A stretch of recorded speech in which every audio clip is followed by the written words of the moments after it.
ओम नमः शिवाय। शिवजी सदा सहाय। ओम नमः शिवाय। गुरुजी सदा सहाय।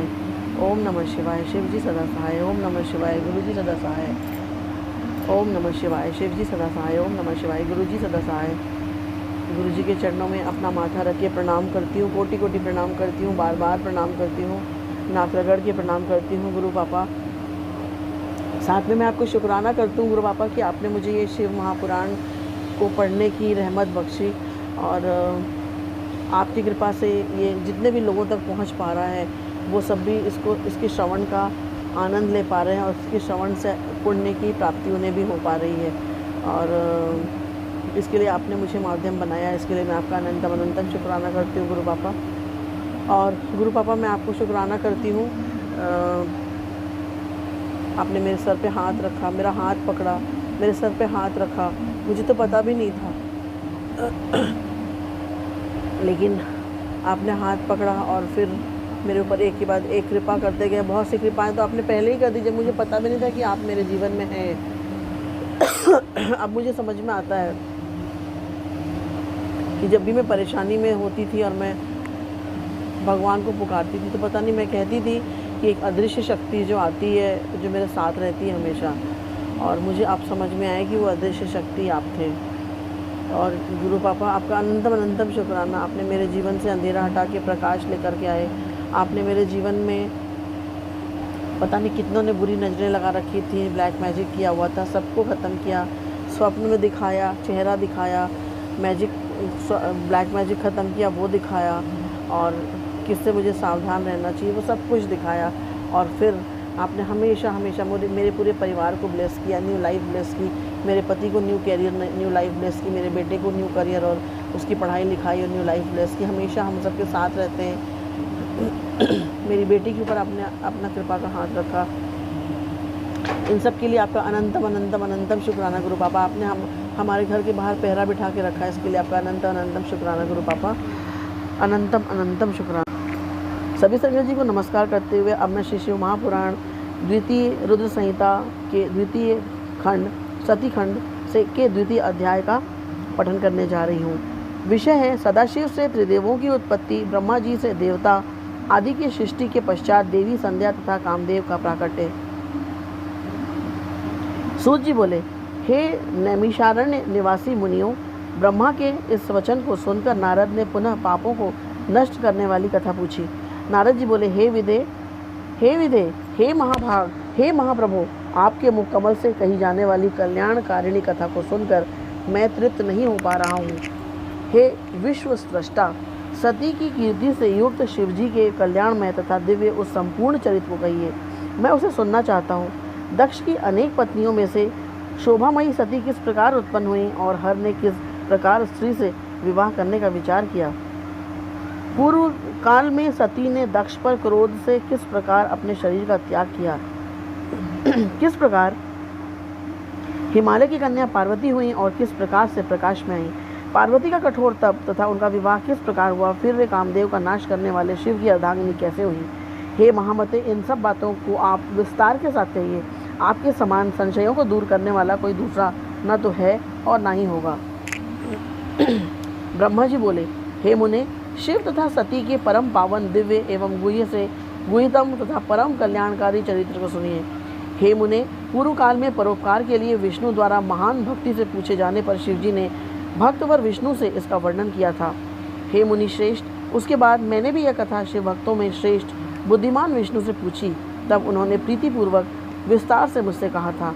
मैं सभी कामनाओं का फल प्रदान करने वाली एवं शिव के यश से युक्त उस प्राचीन कथा को आपसे कहूँगा। पहले भगवान शिव निर्गुण निर्विकल्प रूपहीन शक्ति से रहित चिन्मात्र एवं सत असत से परे थे। फिर हे विप्र, हे प्रभु सगुण द्विरूप शक्तिमान उमा सहित दिव्य आकृति वाले विकार रहित तथा परात्पर हो गए। हे मुनि सत्तम, उनके वामांग से विष्णु, दक्षिणांग से मैं ब्रह्मा तथा हृदय से रुद्र की उत्पत्ति हुई।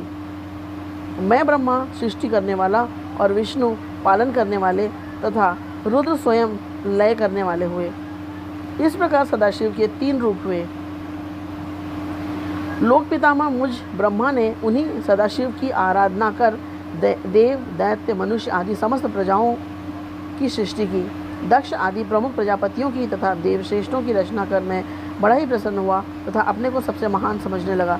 हे मुनि, जिस समय मुझ ब्रह्मा ने मरीचि, अत्रि, पुलस्त्य, अंगिरा, क्रतु, वशिष्ठ, नारद, दक्ष एवं भृगु इन महान प्रभुता संपन्न मानस पुत्रों की सृष्टि की, उसी समय मेरे मन से एक सुंदर रूप वाली श्रेष्ठ युवती भी उत्पन्न हुई।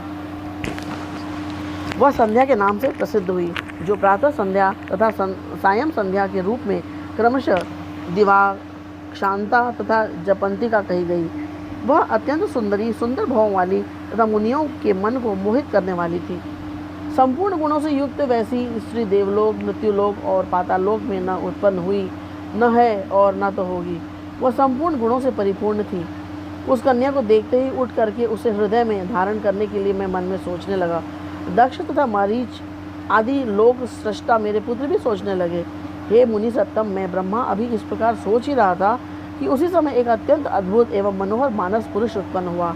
हे तात, वह पुरुष तप्त सुवर्ण के समान कांति वाला, स्थूल वक्ष स्थल वाला, सुंदर नासिका वाला, सुंदर तथा गोल उरु कमर जंघा वाला, काले तथा घुंघराले बालों वाला, आपस में मिली हुई भावों वाला, पूर्ण चंद्रमा के समान मुख वाला, कपाट के समान विस्तीर्ण छाती वाला, रोम राजी से सुशोभित, बादल पर्यंत ऊंचे गजराज के समान आकृति वाला, महास्थूल तथा नील वर्ण का सुंदर वस्त्र धारण किए, रक्त वर्ण के हाथ, नेत्र, मुख, पैर और अंगुलियों वाला, पतली कमर वाला, सुंदर दांतों वाला, मतवाले हाथी की सी गंध वाला, खिले हुए कमल के पत्र सदृश नेत्रों वाला, अंगों पर लगे हुए केसर से नासिका को तृप्त करने वाला, शंख के समान गर्दन वाला, मछली के चिन्ह से अंकित ध्वजा वाला, अत्यंत ऊंचा मकर के वाहन वाला, पुरुषों के 5 बाणों से युक्त, वेगवान, पुष्प धनुष से सुशोभित, कटाक्ष पात से अपने नेत्रों को घुमाते हुए मनोहर प्रतीत होने वाला, सुगंधित श्वास से युक्त और श्रृंगार रस से सेवित था। उस पुरुष को देखकर मेरे दक्ष आदि पुत्रों का मन आश्चर्य से भर गया और वे उसे जानने के लिए अत्यंत उत्सुक हो गए। वासना से आकुल चित्त वाले मेरे उन पुत्रों का मन शीघ्र ही विकृत हो गया। हे तात, उन्हें थोड़ा भी धैर्य नहीं प्राप्त हुआ। वह पुरुष सृष्टा तथा जगतपति मुझ ब्रह्मा को देखकर विनय भाव से सिर झुकाकर प्रणाम करके मुझसे कहने लगा। पुरुष बोला, हे ब्रह्मन, मैं कौन सा कार्य करूं? मुझे जो कर्म करनी है उस कर्म में मुझे नियुक्त कीजिए। हे विधाता, आप मेरे मान्य पुरुष हैं, मैं आपकी आज्ञा का पालन करूं, यही उचित है तथा इसी से मेरी शोभा भी होगी। मेरे लिए जो अभिमान योग्य स्थान हो तथा जो मेरी पत्नी हो, उसे मुझे बताइए। हे त्रिलोकेश, आप जगत के पति हैं। ब्रह्मा जी बोले, उस महात्मा पुरुष के इस वचन को सुनकर मैं ब्रह्मा अत्यंत आश्चर्यचकित हो गया और थोड़ी देर तक कुछ नहीं बोला। फिर मन को नियंत्रित कर और आश्चर्य का परित्याग करके उस कामदेव को बताते हुए कहने लगा। ब्रह्मा जी बोले, तुम अपने इस स्वरूप से और पुरुषों के 5 बाणों से सभी स्त्री तथा पुरुषों को मोहित करते हुए सनातन सृष्टि की रचना करो। इस चराचर त्रिलोकी में जीव तथा देवता आदि कोई भी तुम्हारा लंघन करने में समर्थ नहीं होंगे। हे पुरुषोत्तम, मैं वासुदेव अथवा शंकर भी तुम्हारे वश में रहेंगे।